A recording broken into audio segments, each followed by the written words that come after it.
Welcome, my dear students. In today's session, we'll be doing some specific type of questions based on joint variation. And the type that we are going to discuss is chain rule. So we'll be understanding the concept of chain rule, basically chain rule based questions कैसे solve करेंगे, और then we'll be doing some practice questions. Okay. So as we know कि joint variation हम तब apply करते हैं जहाँ पे कि हमारा there are greater than two variables हो, and some of them might be connected by direct variation and some might be connected by inverse variation. Isn't it so? So for example, एक छोटा सा क्वेश्चन लेते हैं, वहां से start करते हैं. Let us say the question is, there are 10 carpenters and 10 carpenters can make 10 chairs in 10 hours. So one carpenter will make one chair in how many hours? Question को पॉज करके पहले खुद से सॉल्व करने की कोशिश करो, ठीक है. इन how many hours, number of hours कितने होंगे. क्वेश्चन कह रहा है 10 कारपेंटर्स 10 चेयर्स को 10 आवर्स में बनाते हैं. So one carpenter will make one chair in how many hours. तो डेफिनेटली वर्क क्या है हमारे यहाँ पे, 10 chairs are being made, 10 chairs are being made, and in making 10 chairs 10 carpenters are taking 10 hours. Isn't it so? ठीक है. सो एक एक करके बात करते हैं. अगर हमारा 10 चेयर्स के बारे में बात कर रहे हैं या प्रोडक्शन के बारे में बात करें, टोटल नंबर ऑफ चेयर्स के बारे में बात कर रहे हैं, तो अगर हम टोटल नंबर ऑफ चेयर्स को n मान लें, तो this n should be proportional to number of carpenters. Isn't it so? भाई नंबर ऑफ चेयर्स ऑफ हमारी तब इंक्रीज करेंगे जबकि हम नंबर ऑफ कारपेंटर्स को इंक्रीज कर देंगे. अगर ज्यादा कारपेंटर्स लगे होंगे ज्यादा चेयर्स बनेंगी, कम कारपेंटर्स लगे होंगे कम चेयर्स बनेंगी. Similarly number of chairs will also be proportional to number of hours और टाइम के ही प्रोपोर्शनल होगा. क्या बात समझ में आती है कि number of chairs will be proportional to carpenters and number of chairs will also be proportional to time. Because अगर हमारा कारपेंटर्स इंक्रीज करेंगे तो नंबर ऑफ चेयर्स इंक्रीज करेंगी. अगर टाइम इंक्रीज करेगा यानी कि एक कारपेंटर भी ज्यादा टाइम काम करेगा तो ज्यादा चेयर्स बना पाएगा. तो दैट इज हाउ दोनों केसेस में हमारा नंबर ऑफ चेयर्स है that will be directly connected to carpenters as well as time. तो डायरेक्टली हम इन दोनों को कनेक्ट करके लिख सकते हैं कि number of chairs will be proportional to carpenters. ये पी शॉर्ट में से लिख रहा हूँ ताकि कारपेंटर्स में समझो, चेयर्स ना समझ लो, ठीक है. सो सी पी इंटू टी. और या फिर जैसे हम ऑलरेडी देख चुके हैं कि जब भी कभी ऐसा गिवन हो कि प्रोपोर्शनलिटी इन दोनों के बीच में, तो या तो एक कांस्टेंट इंट्रोड्यूस कर दो या फिर हम कह सकते हैं कि number of chairs divided by carpenter into time, this will be constant, this ratio will be constant. Isn't it so? ठीक है. तो अगर ये रेशियो हमारा कांस्टेंट रहने वाला है तो ये पहले और दूसरे दोनों ही केसेस में कांस्टेंट रहेगा. फर्स्ट केस में हमें नंबर गिवन है, नंबर है 10 नंबर ऑफ चेयर्स है, कारपेंटर्स भी 10 है और टाइम लग रहा है 10 आवर्स का. सेकंड केस में नंबर ऑफ कारपेंटर्स 1 है, कारपेंटर डिनोमिनेटर में आएगा, टाइम हमें पता लगाना है, लेट अस से टी ही मान लेते हैं उसको, और नंबर ऑफ चेयर्स बनने वाली है 1. दोनों को इक्वल कर दो सिंस कांस्टेंट है ये रेशियो, ठीक है. 10 से 10 कैंसिल आउट हो गया, तो टी हमारा इफेक्टिवली आ जाएगा, T will be equal to 10 hours. क्या बात समझ में आ रही है? ठीक है. So time taken by one carpenter in making one chair will be equal to 10 hours. क्या बात क्लियर है? ठीक है. ओके. अब इसी बात को टाइम एंड वर्क में स्पेशली ये बार बार यूज होगा, हमारा चेन रूल वाला जो कॉन्सेप्ट है, और उस पर बेस्ड ही काफी सारे क्वेश्चंस होंगे. तो हम जनरलाइज कर देते हैं इस बात को कि कभी भी हमें अगर ऐसा कोई क्वेश्चन टाइम एंड वर्क से रिलेटेड करना है तो कैसे करेंगे, बाकी भी है तो एक्जैक्टली यही कॉन्सेप्ट है हमारा जिसको हमें अप्लाई करना होगा. ठीक है. सो अगर हम टाइम एंड वर्क से रिलेटेड कोई क्वेश्चन कर रहे हैं, ठीक है, लेट अस से नंबर ऑफ मैन एम है किसी क्वेश्चन में, कि नंबर ऑफ मैन एम है हमारे, जो कि नंबर ऑफ डेज डी है, नंबर ऑफ मैन एम है, नंबर ऑफ डेज डी है, और डेली वो h number of hours work कर रहे हैं. क्लियर? तो कितना वर्क करेंगे, m तो नंबर ऑफ मैन है, d डेज वर्क कर रहे हैं, h आवर्स वर्क कर रहे हैं, तो कितना वर्क करेंगे, m into D into H, m into D into H. अगर सिर्फ डेज ही गिवन है तो m इंटू डी इतना वर्क करेंगे. ठीक है. Number of man multiplied by number of days, that will be the work. ठीक है, दैट विल द वर्क. और अगर आवर्स भी गिवन है तो आवर्स को ही मल्टीप्लाई करोगे, बिकॉज अल्टीमेटली जो भी हमारा वर्क का वैल्यू होगा, work will be proportional to man, directly proportional होगा, डायरेक्टली वेरी करेगा कि अगर हम नंबर ऑफ मैन को इंक्रीज करेंगे तो वर्क भी जो हमारा हो रहा है वो इंक्रीज कर जाएगा. Similarly work will also be proportional to number of days, ज्यादा दिन काम होगा ज्यादा वर्क होगा, और similarly work will also be proportional to number of hours ज़्यादा आवर्स काम होगा तो भी वर्क हमारा इंक्रीज कर जाएगा, तो effectively work will be proportional to men into days into hours. और अगर ऐसा है तो वी कैन से कि work divided by m into d into h, this will be constant, जिसको कि टाइम एंड वर्क के फिनोमेना हम MDH फॉर्मूले के नाम से जानते हैं। ठीक है, कि बेसिकली इसी को इन्वर्स करके लिख देते हैं। अगर हमारा work upon m into d into h constant है तो इसका इन्वर्स भी तो कांस्टेंट होगा, यानी m into d into h upon work, ये भी तो कांस्टेंट ही होगा, एक ही बात है कि नहीं। ठीक है, तो इसी फॉर्मूले को लिख दिया जाता है। अगर हमारा एक केस में m1 मैन है, d1 डेज का वर्क कर रहे हैं, h1 आवर्स डेली, और वर्क हमारा हो रहा है w1, और सेकेंड केस में m2 मैन है, d2 डेज वर्क कर रहे हैं, h2 आवर्स डेली, और वर्क हो रहा है w2, so these two ratios will be equal. और अब कॉन्सेप्ट समझ में आ गया कि ऐसे इक्वल क्यों होते हैं। क्लियर है? ठीक है, अब क्वेश्चंस करते हैं इस पे बेस्ड। ठीक है, बढ़िया बढ़िया, आसान आसान से सवाल है, बहुत ईजी टॉपिक है, बहुत ईजी टॉपिक है, आसान से सारे क्वेश्चन समझ में आएंगे। हर एक क्वेश्चन में जैसे ही क्वेश्चन आता है तुरंत उसको पॉज करना है, पहले तुम्हें सॉल्व करना है खुद पे अपने एंड पे, उसके बाद में उसका सॉल्यूशन चेकआउट करना है, और सिंपल ऐसे ही फॉर्मूला हमारा लगने वाला है। ठीक है, प्रोपोर्शनलिटी पे बेस्ड बिल्कुल सिंपल सा कॉन्सेप्ट है। फर्स्ट क्वेश्चन, और if you not already connected Telegram पे चैनल ज्वाइन कर सकते हो मैथोलॉजिकल। ठीक है, साथ में टेलीग्राम पे there is also Telegram group CAT-MBA, you can also join that group. और if you have any concern और क्वेरीज रिगार्डिंग प्रिपरेशन तो मुझे टेलीग्राम पे ADITYAKT पे मैसेज भी कर सकते हो। My name is Aditya Kumar Tiwari. Okay, और अगर टेलीग्राम के अलावा तुम यहाँ पे यूट्यूब पे अभी चैनल तो देख ही रहे हो, वीडियो तो देख ही रहे हो, अगर तो वीडियो पसंद आ रहा है, अगर तुम बाकी भी सेशंस तुमने देखे हैं, सेशन समझ में आ रहे हैं, चीज़ें समझ में आ रही हैं, और चैनल को अब तक सब्सक्राइब नहीं किया है तो जरूर से कर देना, साथ में लाइक भी कर देना, और अपने फ्रेंड्स से भी जरूर से जरूर शेयर करना। First question of the day, if 7 spiders make 7 webs in 7 hours, then one spider will be making 1 web in how many hours? Okay, again 7 spiders हैं, spiders are like carpenters in this case, और webs जो हमारी वो chairs के जैसे हैं इन 7 hours, तो 7 hours में 7 स्पाइडर्स आर मेकिंग 7 वेब्स, तो 1 spider will make 1 web in how many hours? Okay, कितने टाइम लगेगा? तो इफेक्टिवली नंबर ऑफ वर्क कितना हुआ यहाँ पे? 7 webs are being created.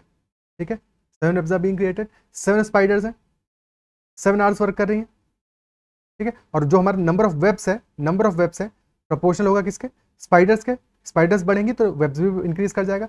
Similarly webs हमारा प्रोपोर्शनल होगा आवर्स के या टाइम के, तो webs will be effectively proportional number of spiders into number of hours. और अगर ऐसा है webs are proportional to spiders into hours, तो definitely spiders into hours upon webs, या फिर इसका इनवर्स कांस्टेंट होगा। ठीक है, तो 7 इंटू 7, यहाँ पे जो फर्स्ट 2 7 है ये स्पाइडर के लिए है, ये आवर्स के लिए, divided by 7 for webs, and this ratio will be equal to, अगर हमारा 1 स्पाइडर है, नंबर ऑफ आवर्स कितना है वो तो पता नहीं है, h मान लेते हैं, डिवाइडेड बाई 1 ही वेब बनानी है, इस केस में दोनों रेशियो इक्वल होंगे। 7 से 7 कैंसिल आउट हो गया, सिर्फ एक 7 बच गया, तो number of hours will be equal to 7 hours only. Easy question. Okay, clear है? ठीक है, नेक्स्ट क्वेश्चन देखते हैं। अगला सवाल कह रहा है 4 carpenters are making 20 chairs in 5 days। 4 carpenters are making 20 chairs in 5 days. So how many chairs will 8 carpenters make in 10 days? Okay, again very simple.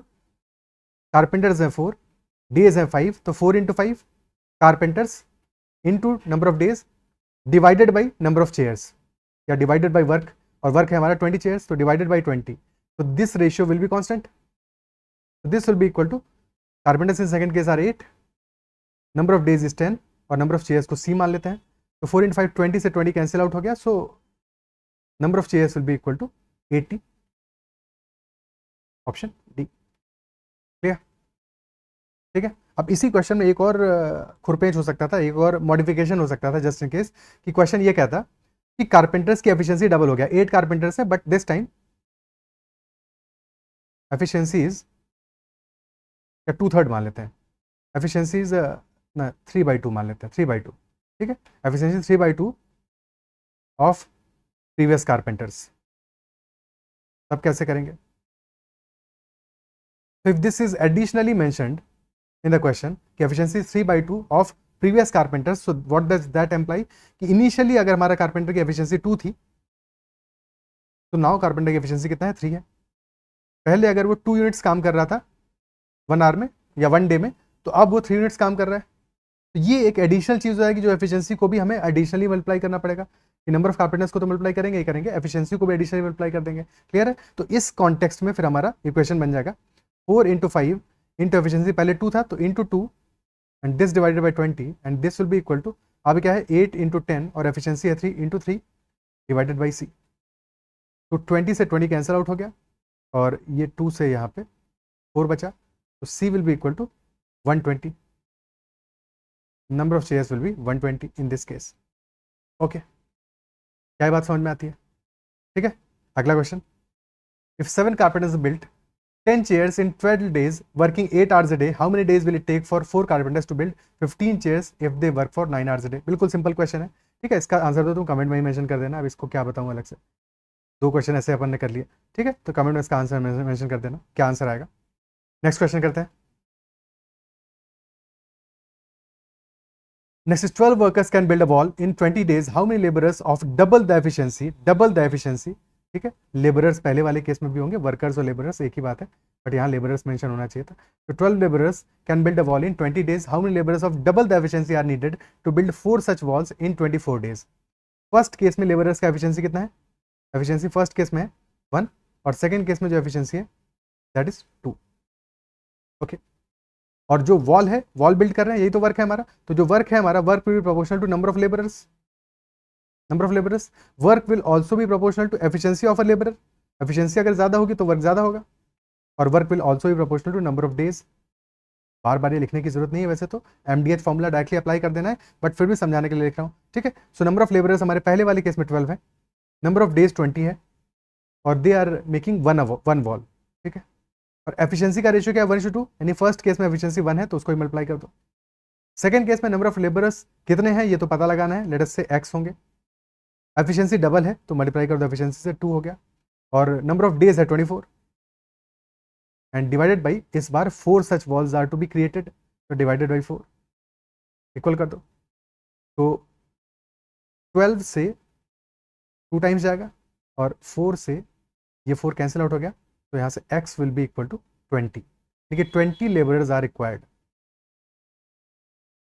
20 labourers are required. अब क्वेश्चन में कई बार थोड़ा सा एक और वेरिएशन हो सकता है कि क्वेश्चन पूछे how many more labourers are required.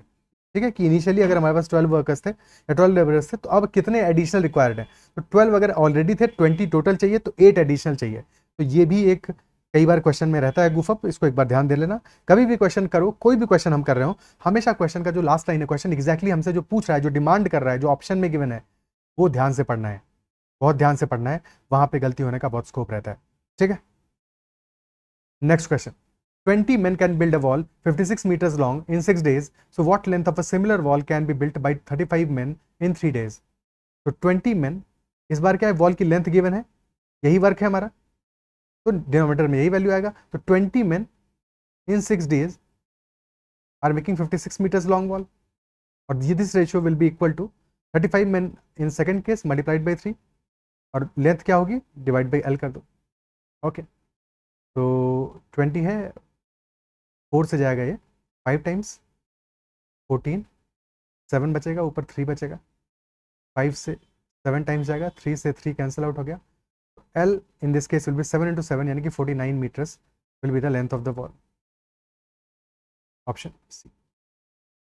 Next question. 30 men can complete a wall 80 meter long in 12 days working 8 hours a day. Then how many days can a wall 75 meter long be completed by 18 women working 10 hours a day if it is known that 4 women can complete same amount of work in a day that 3 men can do in 2 days?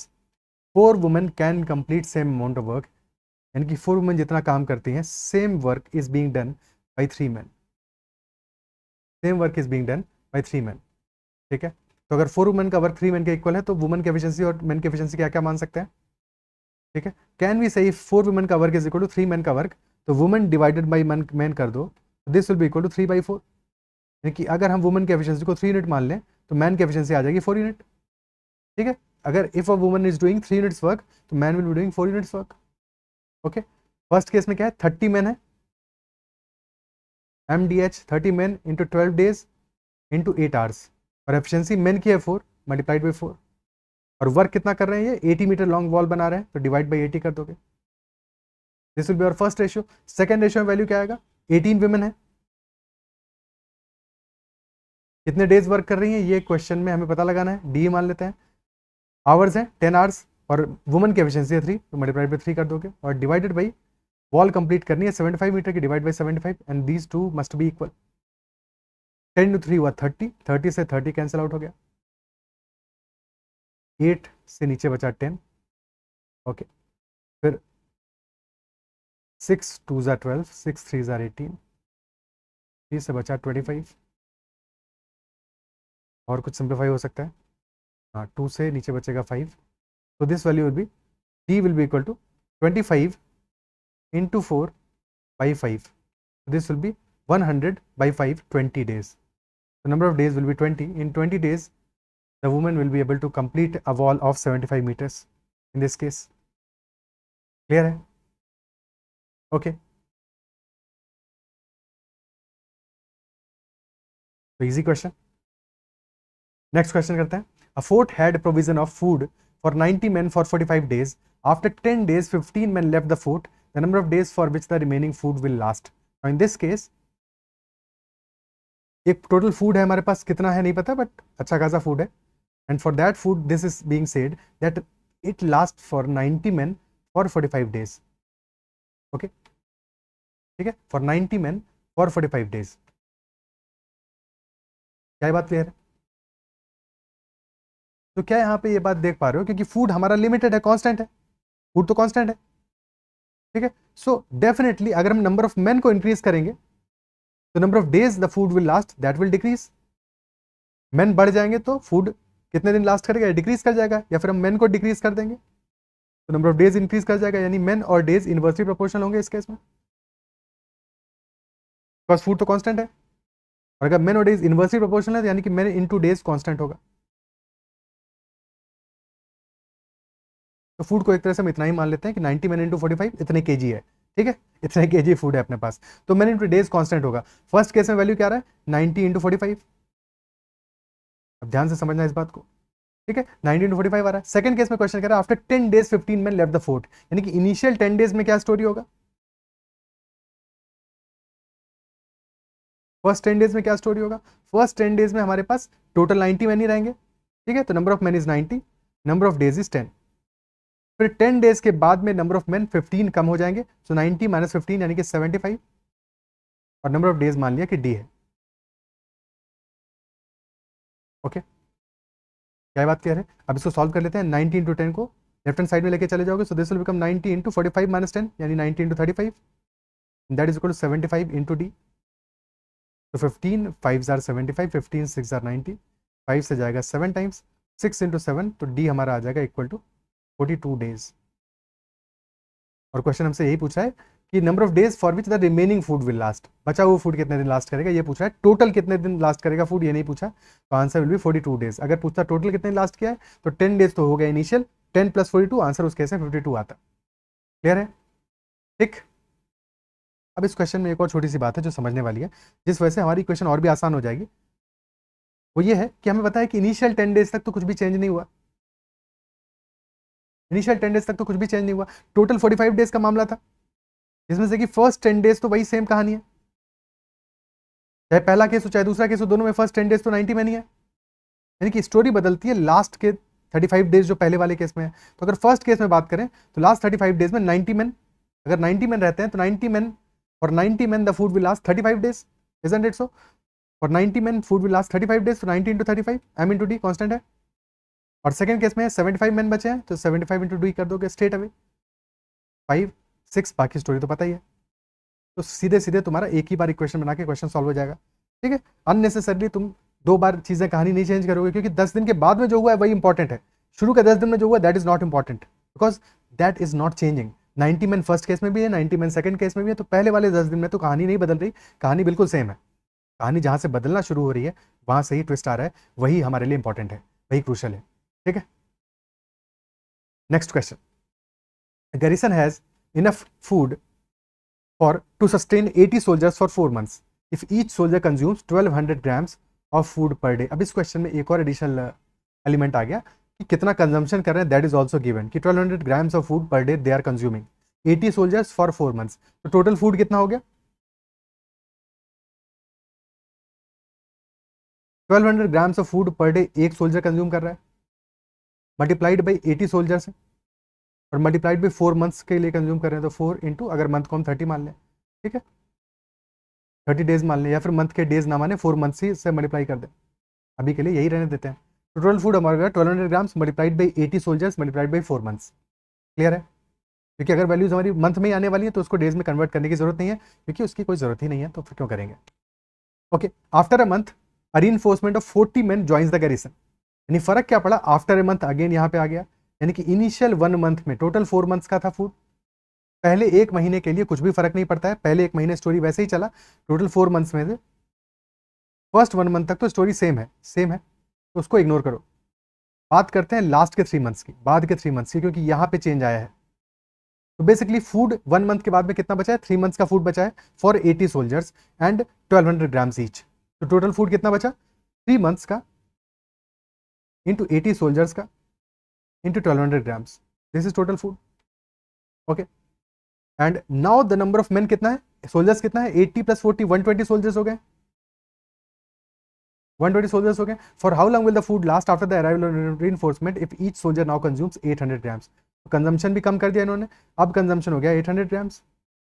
Number of month मान लेते हैं हमारे x है, multiply कर दो, ठीक है। ध्यान ये देना है क्योंकि यहाँ पे हमने वैल्यू लिखी है मंथ में, तो ये वैल्यू भी हमारी मंथ में ही आएगी एक्स की।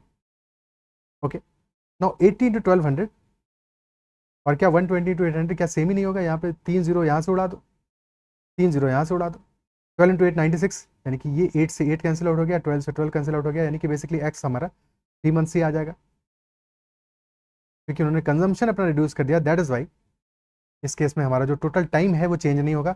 टाइम पहले भी 3 मंथ्स का बचा था और अभी भी 3 मंथ्स तक फूड लास्ट करेगा। After the again for how long will the food last after the arrival of reinforcement, यानी कि जो हमसे टाइम पूछ रहा है वो कब का पूछ रहा है? 1 महीने बाद से टाइम पूछ रहा है, स्टार्ट से नहीं पूछ रहा है। कभी कभी ये स्टार्ट से पूछ लेगा, यानी कि फ्रॉम द स्टार्ट, तो उस केस में हमें पहले का 1 महीना भी ऐड करना पड़ेगा। इस क्वेश्चन का आंसर 3 मंथ्स है, बट ये ध्यान देना है कि after the arrival of reinforcement है या फ्रॉम द स्टार्ट है। From the start answer would have been 4 months only. Clear? ठीक है। Next question, the electricity bill of an office varies directly with the uses of the air conditioners. तो अगर electricity bill को हम मान लेते हैं, बिल को मान लेते हैं, बिल ही मान लो, तो bill is proportional to, B लिख देंगे बाद में, bill is proportional to number of uses of air conditioners. ठीक है, जितना एयर कंडीशनर हम यूज करेंगे उतना ही ज्यादा हमारा बिल होगा। और एयर कंडीशनर का यूज का मतलब क्या हुआ? नंबर ऑफ एयर कंडीशनर कितना है उसके प्रोपोर्शनल होगा। टनेज कितना है, यानी कैपेसिटी कितना है, टनेज कितना है, ठीक है, कैपेसिटी कितना है, 1.5 टन का है, 1 टन का है, 2 टन का है, और कितने नंबर ऑफ आवर्स तुम उसको यूज कर रहे हो। तो bill will be proportional to number of air conditioners, capacity of air conditioner and number of hours. So that is our condition. ठीक है, यानी कि बिल अपॉन दीज 3, ये हमारा वैल्यू कांस्टेंट आएगा। Bill upon number of air conditioners multiplied by capacity multiplied by number of hours, this will be constant. Okay, तो first case में bill आ रहा है 5000, नंबर ऑफ एयर कंडीशनर्स 8 है, capacity 1.5 है और 8 आवर्स डेली यूज हो रहे हैं। और सेकंड केस में क्या स्टोरी बन रहा है? What will the bill amount if 12 number of air conditioners are there. तो बिल अमाउंट हमें नहीं पता, लेट अस से एक्स ही मान लेते हैं, एक्स होगा। 12 एयर कंडीशनर्स है, 1 10 के हैं और 10 आवर्स डेली यूज हो रहे हैं। सिंप्लीफाई करो इसको, एक ये डेसिमल हटाया तो ऊपर एक जीरो ऐड हो जाएगा। ओके, तो 12 इंटू 10 इज 120 और 8 into 15 is also 120, cancel out हो गया। तो X will be equal to 50,000 by 8, which will be 12,500 by 2, यानी कि ₹6250। तो bill amount will be ₹6250, option C. क्या ये बात क्लियर है? ठीक है, इस क्वेश्चन में हमारा आंसर आ जाएगा ऑप्शन सी। क्या समझ पा रहे हो? तो अब ऐसा कोई भी क्वेश्चन आएगा तुम्हारे पास एग्जाम में तो तुम डेफिनेटली इसको करने के लिए कॉन्फिडेंट होगे या समझ में आ रहा होगा। ठीक है, अगर फिर भी कहीं पे डाउट रहता है तो एक बार प्रीवियसली जाके एक बार स्टार्ट को फिर से एक बार चेकआउट कर लेना, क्वेश्चंस को खुद से प्रैक्टिस कर लेना। ठीक है, जहां पे भी दिक्कत आ रहा है कुछ 2-4 क्वेश्चंस को फिर से एडिशनली जो लास्ट में हमने किए हैं उनको एक बार फिर से कुछ टाइम के बाद में या 2-4-5 दिन बाद में, 1 वीक बाद में प्रैक्टिस कर लेना, और या फिर कहीं और से कुछ क्वेश्चंस प्रैक्टिस कर लेना एडिशनली। तो तुम्हारा जो ये कॉन्सेप्ट है ये कंसोलिडेट हो जाएगा चेन रूल का। जब टाइम एंड वर्क करेंगे तो वहाँ पे फिर ऐसे कुछ 2-4 क्वेश्चंस तो हम जरूर पिक करेंगे और ज़रूर देखेंगे, ठीक है। तो एक बार अगर सेशन पसंद आया तो उसको लाइक ज़रूर करना है, अगर अब तक चैनल को सब्सक्राइब नहीं किया है तो ज़रूर से कर लेना, और साथ में टेलीग्राम चैनल भी ज़रूर से ज्वाइन कर लेना। That is all for this session. आज के लिए इतना ही रखते हैं। Bye bye, take care, keep learning, keep watching.